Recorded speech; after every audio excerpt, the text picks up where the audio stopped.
I am having a hard time believing it is almost 2022, and that is a very cliche saying. So today, one thing I want to talk about is, they always say start off the new year with a New Year's resolution. Well, you can start that at any time, but I think that, at the beginning of the year, it just feels like a new beginning, a new birth of time.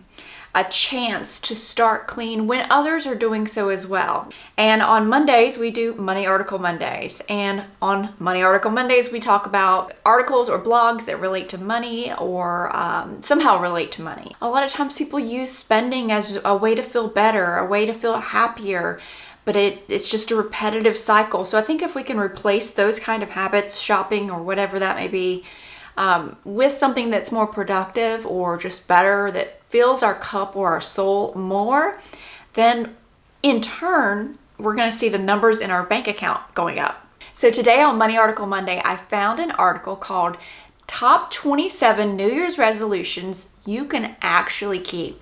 One of the biggest problems with New Year's resolutions is actually keeping them, continuing them. And what I encourage you to do is pick one. Pick one to start out with. And then what you could do is plan for the rest of the year. Maybe you could pick one, develop that into a habit, and then the next quarter, April, develop another one that you were interested in. And then the next July, another. And then the next October, another. That way, over the course of the year, you've created 4 new habits or ways of looking at things or whatever your resolution is, and not done them all at once so you got overwhelmed when life comes knocking at our door or ramming it down, as it often does. As always, I will have the article linked down below for you to read in its entirety. I am not going to go over all 27 of them. I think I have about 15 of them, maybe less than that.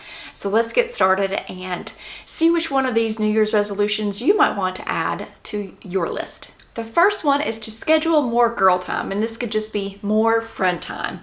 I've just had too much girl time lately, said no one ever. Plan a shopping, dinner, or coffee date to catch up on all the things. Or better yet, invite your girlfriends over for snacks and drinks. Your place doesn't close after all. I like the second part of that. Invite somebody over rather than going out. You're going to save money. And honestly, I have so much better of a time inviting somebody over or going to somebody else's house where you can relax. You don't feel uncomfortable. It isn't too loud. I do not know about you, but the music in restaurants lately is insane. It's ridiculous, honestly. My husband actually emailed Chipotle. My daughter and I love Chipotle, and my daughter has sensitivity to loud noises. She doesn't like it, never has since she was a baby, as far as like even public toilets, too loud for her. So going into a Chipotle, she will not want to sit in there and eat and enjoy it because it has gotten so loud. And I don't understand, especially Chipotle, where you have to actually speak to the people and tell them everything you want on your, whatever, your burrito or your taco.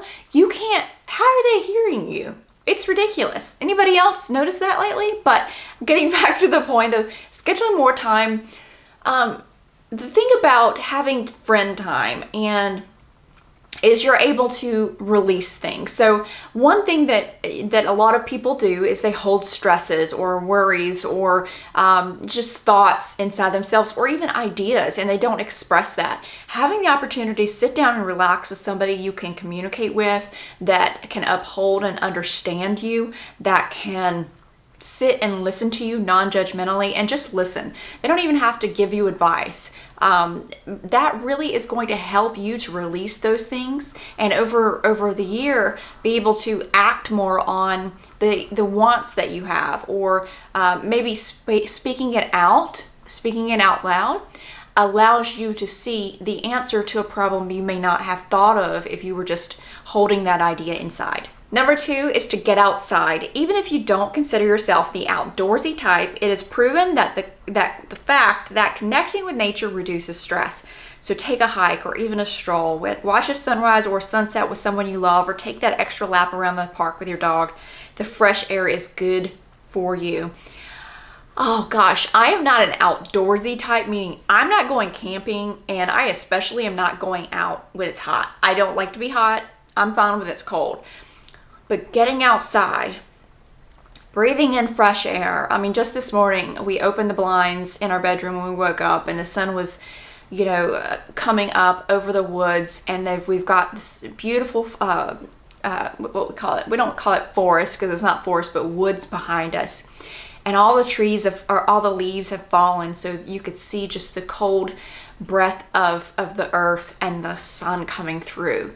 Just even looking at it from the inside out was so beautiful. I hope you can picture that with me, because it was just so nice to see that this morning. But just to get out, now you don't have to go for a hike. Go for a walk in your neighborhood, just a short walk. One of the things, especially if you're stressed out, like you get home from work and you can't release it before you come to the door, because trust me, your kids and your partner don't want to get that negative energy you have from your day. Maybe you take a walk.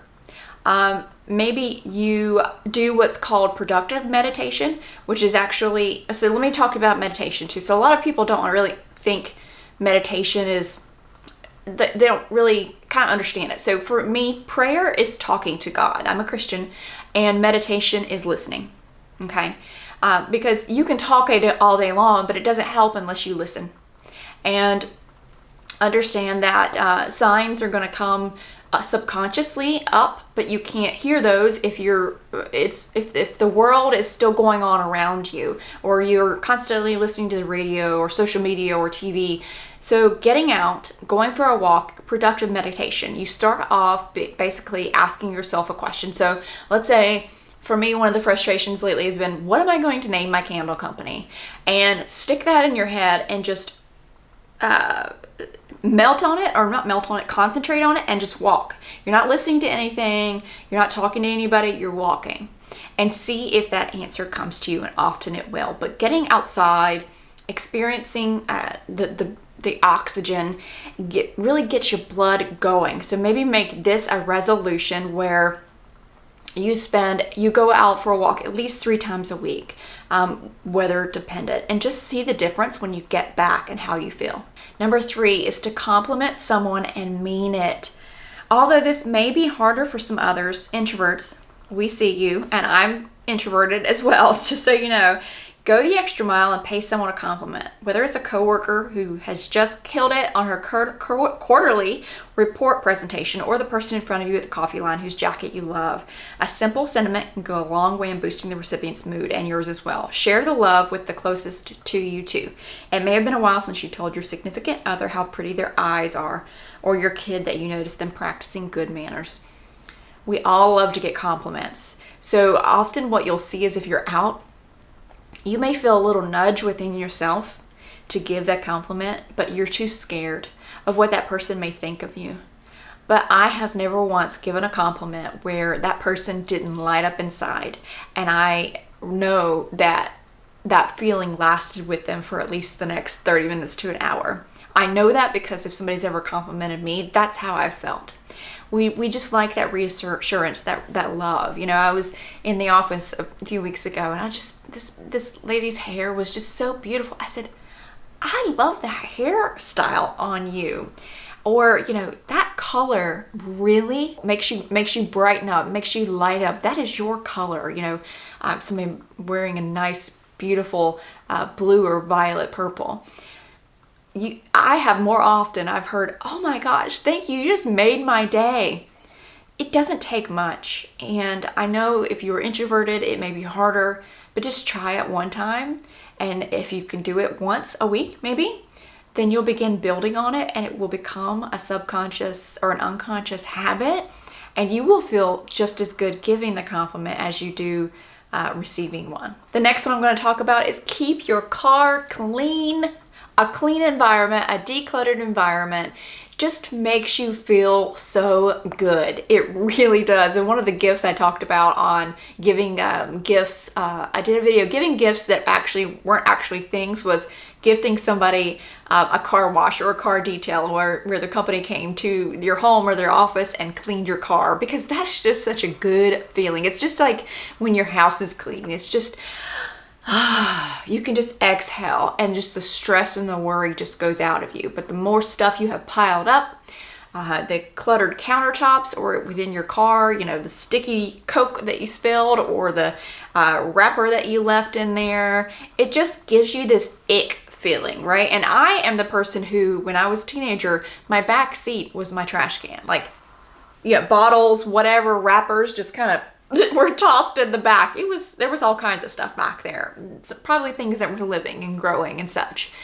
So as I got older, I developed and I realized, you know, how crappy that kind of made you feel, or especially if you had somebody need to ride with you to go, I don't know, your coworker and their car wasn't working, so they asked you to take them to get lunch or something like that. How embarrassed you feel if it's disgusting. Let me read what the writer said. She says, tidying up the house is a fine goal, but when you think about other places your family spends the most time, the car is likely at the top of the list. Give your vehicle one good deep clean in the early year, then maintain it with a little help from your crew. Remind kids to dispose of snack wrappers and other trash. Keep car cleaning wipes in the console.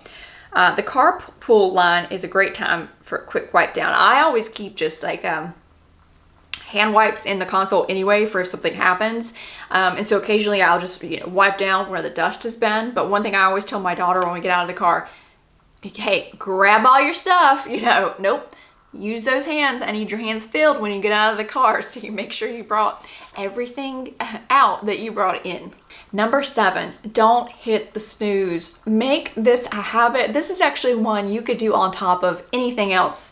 And I'll tell you a really easy way to do it. Hitting the snooze does not benefit you. 10 more minutes, 5 more minutes, 15 more minutes, 30 more minutes is not going to benefit you. The article says, why does the alarm seem to sound off earlier and earlier every day? You're not the only one who feels this way, but think twice before hitting snooze. Wake up when the alarm says so. You're the one who said it after all. Consider what the extra 8 minutes does for your morning routine, or just stay in the shower for an extra 8 minutes. I love the idea of just using that extra 8 minutes to stay in the shower, something to wake you up, to help you prepare for the day. What happens is there's a sleep rhythm. So there's science behind this, but there's a sleep rhythm, there's a sleep cycle. I don't know if it's 45 minutes to 60 to 90 minutes, whatever it is. But your body gets into it. So if your body gets back into that sleep rhythm and it's jolted away in the middle of that sleep rhythm. So just think if your kids coming woke you up in the middle of, you know, a really deep sleep and you're like, you know, that feeling, you will feel more tired than if you had gotten up when your alarm went off. Because your body thinks, oh, it's going back into that sleep cycle. So it's going to feel more sluggish. So my number 1 tip for this is to put your phone to bed away from you. So where you actually have to hit the floor in order to turn the alarm off. Often people will say, oh my gosh, I slept through my alarm, or I hit snooze and I didn't even know it. Number 1, I think you knew it. That's just an excuse for when you're late for work. But number 2, the way to do it is, for me, I put my phone in the bathroom. It goes to sleep in the bathroom. I go to bed, it gets charged in the bathroom, which is about 15 to 18 feet from my bed. So there is no way I can't hear my alarm. And it's a kind of a very soothing song that it plays to wake me up, and it starts out low. It's funny because our dog hears it before it gets to the point where we hear it. So he already knows, hey, it's time for breakfast. So we'll hear him, it feels like almost a split second before getting up on the bed. And then we're going, oh, there's the alarm. But putting it away from you, it will automatically get you up and out of the bed. You won't hit that snooze button. And trust me, I don't know anybody who said that they felt better snoozing in 15 or 20 minutes versus getting up ahead of time. I haven't heard of anybody. Every time I hear people hit the snooze button, they've come into the office and they're like, yeah, I hit the snooze button like 3 times today, holding their Starbucks, right? It made it worse. They probably wouldn't have been as drugged down if they'd gotten up when they were supposed to. The next one is to read more. Read. My life completely changed when I started reading nonfiction. Fiction can teach you things too, but really reading nonfiction. Gosh, the amount I have learned, the amount I have grown over the last 2 years, and I'm proud of that, so I will say that. I'm going to do a video on my top books that I read in 2021. That's going to be coming up soon, and then I'm going to do a video during Financiary, which if you aren't familiar, it's the 12 days of Financiary, where I do video every day for the first 12 days of January to get you kickstarted on the new year, get you going, a jump start, refreshed, get rid of the holiday hangover, and move forward with your finances, with simplifying your life, with how to improve going into the new year. So I'm going to do I'm going to do a list in that series of just overall my top 5 books overall that I've ever read that I hands down recommend you reading, because I'm very picky about what books I choose to read. The author says if you love to read, commit to reading one new book or more a month. One good way to keep yourself accountable is to join or start a book club. It's a great way to discover new books and connect with friends, new and old. Bonus, we bet your screen time average will decrease. Yes, I don't watch TV. Oftentimes what I actually do with reading is I use Audible, and I have like a 35-minute commute to and a 35-minute commute from the office. And I also drive and travel a lot as far as locally. So I will listen to a lot of books on Audible. So you don't have to just sit down and read a book. Oftentimes if I try to read in the bed, I can only get through about 5 to 8 minutes before I'm passed out, because I go all day long. So just trying to figure out what works best for you, and maybe you do a combination of Kindle, of actual books from the library, and Audible. The next one is very much something that you should do if you're trying to get out of debt or get your spending under control, and it says pay off some debt with a spending fast. Tackling debt can be overwhelming, to say the least. If you're looking to pay some off this year, consider checking out, this is The Spender's Guide to Debt-Free Living by Anna Noel. Have to check into that one. She explains that the one thing helped her to go on a spending fast for a year. While it may feel daunting to fast from all spending for a whole year, approach the task in smaller doses. Like a month or 2 of a particular area in your budget. It could be fasting from ordering out for 30 days and only cooking at home. Look at your budget to see what you've saved, pat yourself on the back, and apply that money to paying down your debt. It's a great way to do it. Rather than doing a spending freeze, a no buy on anything that you want, only buying things that are essential throughout the year, which a lot of people try to do that for 3 months, 6 months, a year. It's very difficult if you're not used to being that disciplined, is to do the 30 days of no eating out, or you can start off with 2 weeks of no eating out, and then the next 2 weeks is no buying clothes. So at the end of that spending freeze, whatever freeze it was, during that time, kind of jot down, if you think about it, what you would have spent. Even if it's just a rough amount, it's going to give you an idea of how much actually you spend or you saved during that time. One big thing I would say to do for people is, if you are a Starbucks person, try a week, try 2 weeks. That stuff is so super expensive. Luckily, I don't like coffee, so it's not a big deal. I don't like anything from Starbucks. But try to see how much you can save just from doing there. That was one spending freeze suggestion I would definitely give you. One more that I'm going to talk about, and again, check out all of these great ideas listed in this article, is learn a new hobby. Everyone needs a little downtime, and a hobby is an excellent way to force your mind. Think about things other than the kids and your job. When you're looking for something to keep your hands busy, and let's be honest, give you a little zoning out time kind of therapy, try one of the many hobbies out there like knitting, sewing, or embroidery. If getting outside is a goal, try your hand at gardening, whatever you pick. Remember that easing yourself into a new activity will help you stick with it if it's something you enjoy doing. This is something that kind of goes hand in hand with kind of the walking or the productive meditation. It's going to zone. One thing, our minds are so scattered these days that we try to do so much at one time. But with the one thing, you're going to be able to zone in. And what you're going to find is, again, those answers to those problems, to those questions, are going to pop up and rise to the surface, because you're not overthinking things. You're not trying. You're concentrating on one thing. I'm just imagining that you're knitting, or that you're, coloring in one of the adult coloring books, or just anything that you want to do that's a new hobby. For me, last year, I started making candles, and it's developed into, again, what's going to be my candle business. It could be something that just is something you always thought was a hobby and can turn out to be something more than that. But think about what you want to do and set aside time for you this year. I hope you enjoyed this video. I tried in the article, there's so many different ideas, so I tried to pick from different ideas, different genres, I guess, categories of things to talk about, but there are so many. But just remember to start out small, give yourself grace, and realize that, you know, if it's not something that's for you, if you pick one of these resolutions and it just doesn't resonate with you, you get 2 days into it, a week into it, a month into it, and it's just not, you're not seeing a benefit from it, you're not enjoying it, then let it fall away. And that's not a failure. That's just you and your understanding that that's not for you, that there's something else that you need to do, that you need to start, and that's okay. So if you realize that one, this just isn't working, but I really want to do this one, give yourself the opportunity to do that. Don't waste the time pushing and forcing something that isn't for you. I hope you enjoyed this video, and if you did, please give it a thumbs up. If you enjoy videos on saving money and living a simple life, click on that subscribe button. It's free to do. I would love to have you back for more videos.